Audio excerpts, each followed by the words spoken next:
to today's video. Today we're going to be talking about issues regarding fake plants because I just had a major nightmare with Casper here. Fortunately, he is doing great and everything is fine now, but he does have a little bit of an injury and it was due to a fake plant. So I decided to bring awareness to it, talk about my dumb mistake, and basically just talk about some of the dangers regarding fake plants, which there are just 3 major ones that we're going to talk about today. But the first one that we're going to talk about is what happened with Casper last weekend. So actually, it happened in last weekend's video as I was filming it.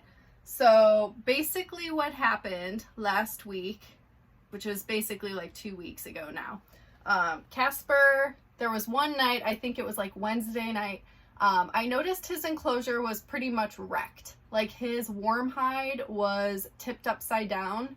He's never done that before. And everything was all over the place. That was my first sign that something was wrong. And this is why I always say, like, if you notice any new behavior or any strange behavior with your reptile, you should probably check on them because it might be something going on. And that is exactly what was going on. And again, like for me in the moment, I'm like, oh, he was just active last night.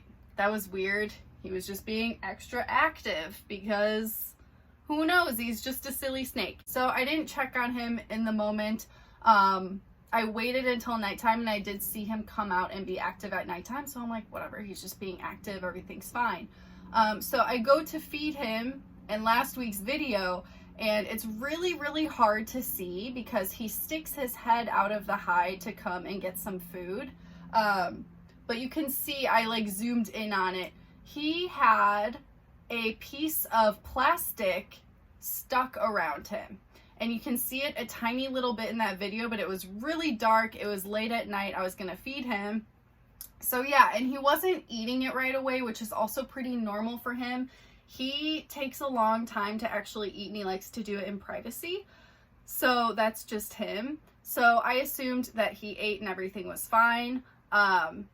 So yeah, everything seemed to be all right at that point. However, the next day I went to the reptile room, was taking care of all the animals as I always do. And I noticed that something smelled, and it literally smelled like death. Like, you know, the smell of death. It is unlike anything else. It is disgusting. So I was like, oh my God, what is that? I assumed it was Janemba at first because sometimes he doesn't eat his mouse. Last time he didn't eat his mouse, it was like decaying in his water bowl and I had to clean the whole thing out. It was disgusting. It wasn't him. And the last the last animal that I checked on was Casper here because Casper is an amazing eater. He is like my best eater. And I opened his enclosure and the smell is coming from his enclosure and I was like, okay, how did you not eat your food? That's really strange. So I open up the enclosure. I take him out. Well, I go to look at him first and I see this leaf on top of him and I was like, oh my God, you have a little fake plant on you. It's so cute. You look adorable. It was not. I take him out and I realize it was like wrapped around him. So this fake plant that I was using, it was from Michael's, by the way. And it was not made for reptiles is what I'm trying to say. It was just like a random fake plant. But it had these little plastic chains and that's how the plant hooked up to each other. And I have had this plant in there forever since I got him. Since he was a tiny baby, like the plant has been in there this entire time and I've never had a problem with it. And you would think that if he was like a baby, he would try to like get in it or something, but he never did. And now he's this big chunky snake.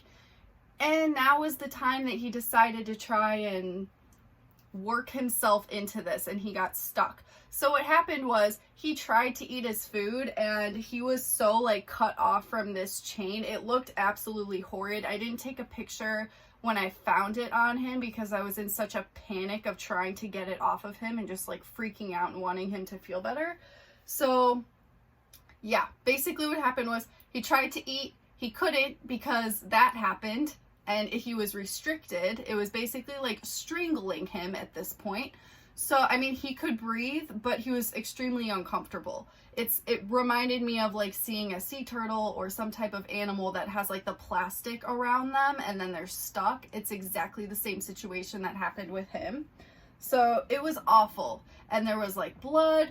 So basically what happened was he tried to eat and he couldn't, so he regurgitated the mouse. The mouse is what was smelling. That's what made me notice something was wrong. And then I took him out and noticed all of this. Luckily, I was like freaking out because he was so, it like reformed his body. It was on him so tight. He literally pushed himself as far as he could go. And I think that's why his enclosure was so crazy that night, because I think he was trying to get out of it and he kept pushing himself further into it and getting more stuck to the point where it wouldn't move anymore. So I was super stressed and I was really worried about how I was going to get it off of him without hurting him, because it was so like embedded close to his body. But luckily, because it was on a chain, there was a part that overlapped, so I was able to get the scissors under that and snap it very easily without hurting him, and it came right off.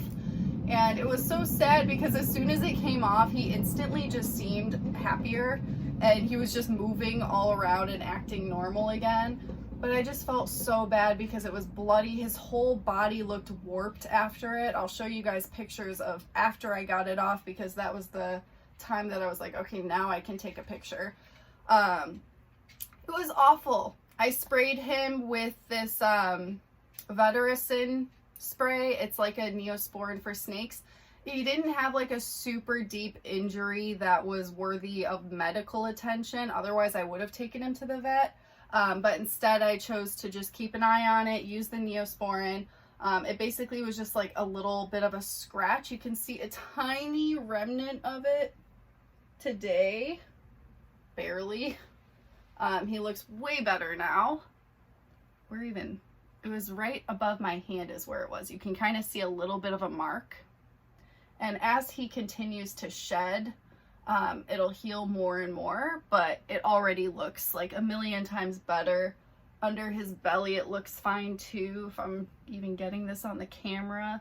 But yeah, the first day it looked awful because everything was just getting like strangled at that point, but everything is healing now and just looks much better, and I don't think he's in any pain anymore, thankfully.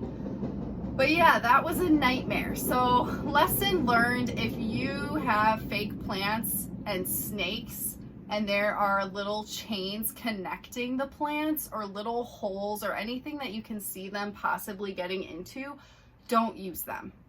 I've had that plant in there for like 3 years now, never had problems, but of course, like now when he's huge, he's gonna try to get into something like that. Snakes are always gonna try to get into anything that they can, so it's better to just be very careful with fake plants like that. So yeah, that was my lesson, and that's why I wanted to make this video. The other two things with fake plants that you should be aware of that can be problematic is, number 2, that they are not edible. And so if you have a reptile that is a plant eater and could possibly try to ingest the fake plant, that can cause major problems because your reptile will not be able to digest it, and then they will need medical attention and can possibly die from obstruction. So very, very dangerous. It's something that a lot of people are especially worried about when they're keeping chameleons, especially veiled chameleons, because they are more of like the plant eaters. My panther chameleons do not have any interest in eating plants whatsoever. They are just full-on insectivores. My veiled chameleon will eat plant matter, but he will only eat my pothos. So yeah, it comes down to, a lot of people recommend to just not use fake plants at all for chameleons in general. I think that it's okay so long as you get really durable plants and you just pay attention to your animals. So it's just something to be aware of, not just for chameleons, but any type of reptile that could potentially eat a plant. It's just, you got to be very, very careful with the fake plants and make sure that that is not going to be a risk factor, because it can end horribly.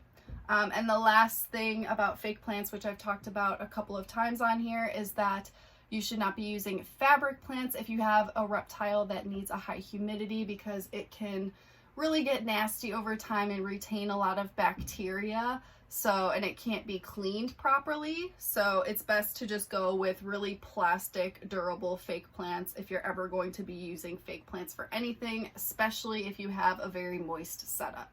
So just wanted to bring a little awareness to the dangers of fake plants today. Hopefully you guys will never have any of these issues, but it's better to be safe than sorry and to just be aware and pay attention of these things.